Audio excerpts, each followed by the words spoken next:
Bonjour à tous et aujourd'hui on se retrouve pour une nouvelle vidéo dans laquelle on va parler de Super Mario Maker. Pourquoi je vais vous parler de ce jeu? Tout simplement parce que c'est un jeu qui est très bien. Il y en a qui ne connaissent peut-être pas Super Mario Maker, ce qui m'étonnerait. Mais Super Mario Maker est un jeu dans lequel on crée des niveaux. Il y en a eu 3. Donc le tout premier, sorti entre 2014 et 2015, où en gros c'était vraiment, ça posait les bases de la création donc c'était vraiment les bases des bases. Ensuite, il y en a eu un deuxième, qui s'appelle Super Mario Maker for Nintendo 3DS, qui est tout simplement le 1 pour la 3DS, tout simplement. C'est le 1, mais transposé en version portable, où ils ont rajouté quelques fonctionnalités, un espèce de mode histoire, etc.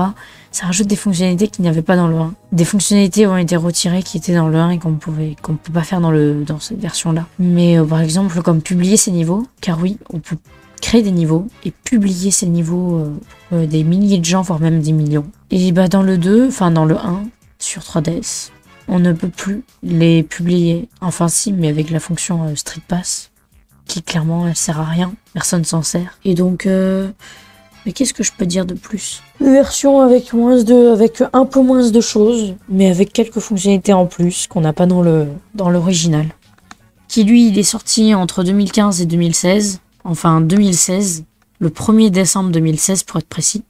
Et le 2, Super Mario Maker 2, sorti en 2019. Qui, c'est le 1, mais en version améliorée, où on peut publier ces niveaux, où il y a des nouveaux blocs, des nouveaux items, etc., des nouvelles fonctionnalités, une nouvelle interface. C'est vraiment un renouveau et c'est le 1 mais amélioré. L'ergonomie n'est pas la même, etc., puisque c'est sur une console différente, mais il est tout aussi bien que le 1, voire même meilleur. Donc moi, qu'est-ce que j'en pense? Je trouve que c'est un excellent jeu. J'ai jamais vraiment créé de niveau pour en publier, à part sur la version 3DS où je ne postais pas mes niveaux parce qu'on ne pouvait pas. Et surtout, j'en créais juste pour le fun. Mais je les ai tous perdus d'ailleurs. Sniff. J'ai joué à celui sur 3DS, et le 2. Super Mario Maker 2, j'y ai joué aussi. Car je l'ai, et tout simplement, c'est un jeu excellent. C'est un jeu excellent, même si je préfère le 1, personnellement. L'original, qui était excellent. Et l'ergonomie de création de niveau, elle était excellente aussi. L'ergonomie était parfaite. Et je sais pas si vous vous souvenez des pubs pour le Mario Maker 1, mais au pire je vous en mettrai. Mais sérieusement, les pubs elles étaient excellentes. Regardez ça. Pour la première fois dans Mario, créez vos propres niveaux avec Super Mario Maker. Empilez les ennemis ou cachez-les dans les blocs pour faire des niveaux comme vous n'en avez jamais vu. Et faites-les essayer à vos amis.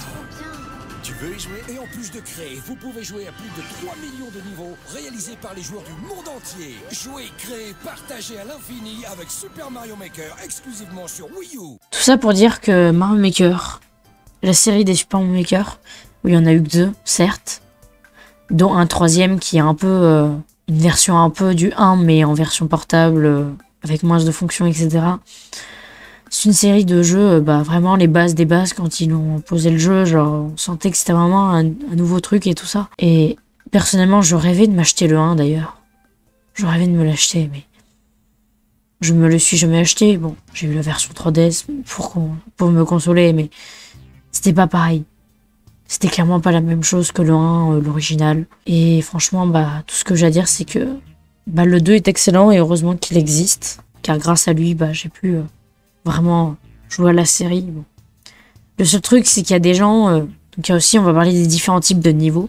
T'as les niveaux travaillés, t'as les niveaux un peu techniques, des niveaux un peu faciles, des niveaux moyens, des niveaux musicaux. Car oui, les niveaux musicaux. Qu'est-ce que je peux dire de plus sur ces niveaux musicaux? Qui sont excellents. Et que les niveaux musicaux, c'est cool. Ça demande un certain travail, effectivement. Et aussi, on a les niveaux automatiques. Qui, eux, ça demande du travail, mais le résultat, ça en vaut clairement pas la peine. Clairement, c'est jouer à ce genre de niveau, c'est embarrassant. Parce que, c'est barbant, en fait. Parce que, tout simplement, le seul truc, c'est que vous faites, c'est poser votre manette et puis pouf. Le personnage qui avance seul. Super. Génial. Franchement, on adore. Non mais sérieusement, qui c'est qui a eu l'idée de créer des niveaux automatiques un jour? Qui s'est dit, je pense à mon avis, le mec il était peut-être bourré, j'en sais rien, mais en tout cas c'était bizarre, cette idée. Donc, qu'est-ce que j'ai à dire de plus? Bah que les niveaux ils sont cool. Après on a des niveaux après on a aussi un mode avec des défis infinis. Où en gros bah ça avance à l'infini et jusqu'à ce qu'on aille le plus loin possible. Et ça c'est trop bien. Surtout quand tu le fais en super expert. Car oui, il y a différents niveaux de difficulté, dont le super expert. Et le super expert, c'est vraiment, tu tombes sur des niveaux extrêmement chauds. Et franchement, bah, faut être un pro pour réussir à faire les niveaux tellement ils sont durs. Moi, personnellement, je crois pas que j'ai déjà réussi à faire un niveau en super expert. Ça m'étonnerait. Mais en tout cas, ceux qui ont réussi, bah, franchement, GG. GG à vous, parce que, bah, je trouve ça super dur. Donc, voilà, cette vidéo est terminée. J'espère qu'elle vous aura plu. N'hésitez pas à mettre un pouce bleu, à vous abonner à la chaîne et activer la cloche. Et sur ce, je vous dis à très bientôt pour de nouvelles vidéos. Ciao!